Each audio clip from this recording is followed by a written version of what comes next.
നമസ്കാരം.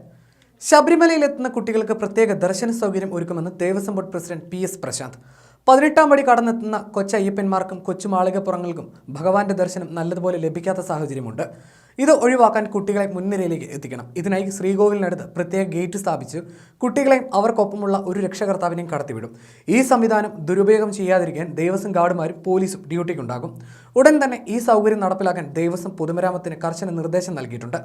സ്ത്രീകൾക്കും കുട്ടികൾക്കും ഭിന്നശേഷിക്കാർക്കും പരമാവധി സൗകര്യങ്ങൾ ഏർപ്പെടുത്തുക എന്ന സർക്കാർ നിർദ്ദേശം ദേവസ്വം ബോർഡ് കർശനമായി നടപ്പാക്കും.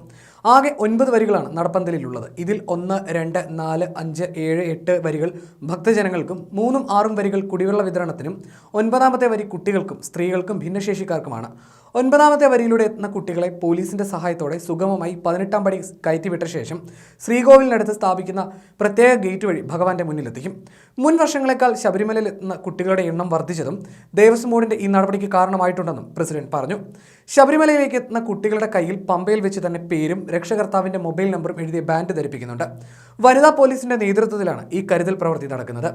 കുട്ടികൾ കൂട്ടം തെറ്റാതിരിക്കാൻ ഇക്കാര്യത്തിൽ ഭക്തജനങ്ങൾ പരമാവധി സഹകരിക്കണമെന്നും ദേവസ്വം ബോർഡ് പ്രസിഡന്റ് അഭ്യർത്ഥിച്ചു. ഭക്തജനങ്ങളെ ചൂഷണം ചെയ്യുന്നത് ഒഴിവാക്കാൻ അതാത് സ്ഥലങ്ങളിൽ ഡോളി നിരക്ക് പ്രദർശിപ്പിക്കാൻ കർശന നിർദ്ദേശം നൽകിയിട്ടുണ്ടെന്നും Devaswom board president PS Prashanth അറിയിച്ചു. ഇതുമായി ബന്ധപ്പെട്ട പരാതികൾ ഒഴിവാക്കാൻ സ്പെഷ്യൽ കോർഡിനേറ്ററെ ചുമതലപ്പെടുത്തിയിട്ടുണ്ട്. ഗസ്റ്റ് ഹൗസുകളിലെ താമസ സൗകര്യം കുറ്റമറ്റതാക്കാൻ ബന്ധപ്പെട്ടവർക്ക് നിർദ്ദേശം നൽകിയിട്ടുണ്ട്.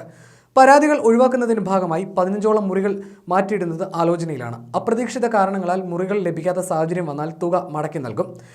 ദേവസ്വം ബോർഡിന്റെ ഭാഗമായുള്ള ക്ഷേത്രങ്ങളിൽ മുൻപ് നടപ്പാക്കി വന്നിരുന്ന ദേവരണ്യം പദ്ധതി പുനരുജ്ജീവിപ്പിക്കുമെന്നും ദേവസ്വം ബോർഡ് പ്രസിഡന്റ് വ്യക്തമാക്കി. ചെടി നട്ടുപിടിപ്പിച്ച് ക്ഷേത്രങ്ങളിലെ പൂജയ്ക്ക് ആവശ്യമായ പുഷ്പങ്ങൾ അതതിടങ്ങളിൽ നിന്ന് തന്നെ ശേഖരിക്കാണ് ദേവരണ്യം പദ്ധതിയിലൂടെ ലക്ഷ്യമിടുന്നത്. വിശ്വാസികൾക്ക് ക്ഷേത്രത്തിലെത്തുമ്പോൾ ഭക്തി നിർഭരമായ അന്തരീക്ഷം ഒരുക്കുവാനും ഇതിലൂടെ സാധിക്കും. ഇതിനായി എല്ലാ മലയാള മാസം 1-ാം തീയതി ഭക്തരും ക്ഷേത്ര ഉപദേശക സമിതിയും ജീവനക്കാരും ചേർന്ന് വിശുദ്ധ ദിനമായി ചെടികൾ നടന്നതടക്കമുള്ള പ്രവൃത്തികളിൽ ഏർപ്പെടും. തുളസി, അരളി, ജമന്തി പോലെയുള്ളവയാകും കൂടുതലും വെച്ചുപിടിപ്പിക്കുക.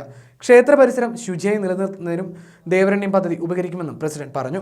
അതിനിടെ ശബരിമലയിൽ അടിസ്ഥാന സൗകര്യങ്ങൾ ഉറപ്പാക്കണമെന്നാവശ്യപ്പെട്ട് കേന്ദ്രമന്ത്രി G. കിഷൻ റെഡ്ഡി മുഖ്യമന്ത്രി പിണറായി വിജയന് കത്തയച്ചു. ഏറെ നേരം വരി നിൽക്കേണ്ടി വരുന്നതടക്കം നിലവിൽ ഭക്തർ നേരിടുന്ന പ്രശ്നങ്ങൾ പരിഹരിക്കണമെന്നാണ് കത്തിൽ ആവശ്യപ്പെട്ടിരിക്കുന്നത്.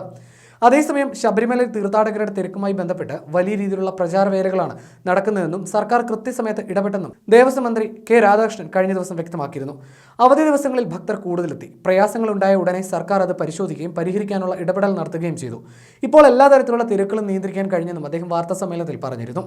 മുൻകാലങ്ങളിലും ഇതുപോലുള്ള തിരക്കുകൾ ഉണ്ടായിരുന്നു. അന്ന് സംഭവിച്ചതിൽ കൂടുതലൊന്നും ഇപ്പോഴും ഉണ്ടായിട്ടില്ല. 2015-ൽ നടന്ന സംഭവം അന്നത്തെ മേൽശാന്തി പറയുകയുണ്ടായി. ഈ വർഷം പ്രതീക്ഷയ്ക്കപ്പുറം കുട്ടികൾ ശബരിമലയിലെത്തി. കുട്ടികൾ, ഭിന്നശേഷിക്കാർ, സ്ത്രീകൾ, പ്രായമായവർ എന്നിവരുടെ എണ്ണം കൂടിയെന്നും മന്ത്രി പറഞ്ഞു. അതേസമയം അസാധാരണമായ ആശങ്ക ജനങ്ങളിൽ ഉണ്ടാക്കാനുള്ള വലിയ ശ്രമം നടന്നെന്നും അദ്ദേഹം കൂട്ടിച്ചേർത്തു.